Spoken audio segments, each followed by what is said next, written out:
dalkaani nin inta la laabta jeebka gashta ee meel kala baxaahay boqolaal kumanaan Soomaaliya ku soo dhimatay ayagoo isla xukunka ama muxuu ay xagaf siistaan nooma noqoto dhimasho kale mana ka talinayna mar kale ayadoo xukun loo cararaay in laga talo xukunku heer oo federaal uu leeyahay heer dawlad goboleed uu leeyahay dadka Soomaaliyeed ayuuna ka dhaxasoha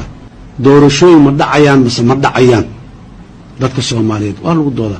waa ku celcelinay mar kale oo ku celcelinaa kororsiimo wax la yiraahdo ma jiraan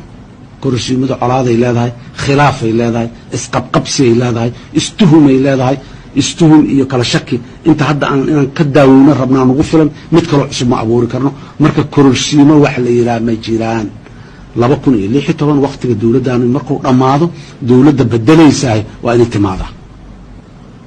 meel kasta oo dalka ka mid ah geed kasta iyo guri kasta iyo ceel kasta iyo tuulo kasta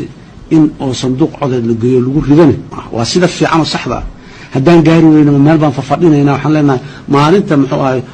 qurax hebel aan iyo qansax hebel aan sanduuq geyn karno yaan sugaynaa miyaan leenahay maya maanta wixii aan qaban karnaan qabanayna doorashadu hadday magaala madaxyada gobolada bes ka dhacayso waa dhace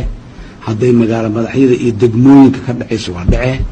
haddii tuulooyinka iyo caalka biyaha ay gaari karto waa gaarsiinaynaa laakiin way dhacaysaa ilaahay idinkiisa haddii alla yiraahdo haddii uu jiro isbedel joogto ah cid ku maalgashanaysa ma laha waxqabadku naftigiisa waa saa sheegtay waxaa laga yaabaa dadkii yimaada inay kow ka bilaabaan maxaa yeele wixii ma fahamsana markaan dib ugu noqdo February 8 waxay keentay dadku inay runtii bislaadaan xildhibaanadu bislaadaan oo ay doortaan khibrad ayna kala doortaan dad la soo tijaabiyey marka iyada naftigeeda doorashooyinka 4 sano dhacaya waxay tahay dawladdu haddii prediction laga sameyn karo la saadaalin karo waxa imaanaya waxa weeye aaminkaagana waa fiicnaanaya oo cidda rabta inay wax kula qabsato waxay aaminsan tahay inaad joogayso ay kula shaqaysan karto marka isbeddelka naftiga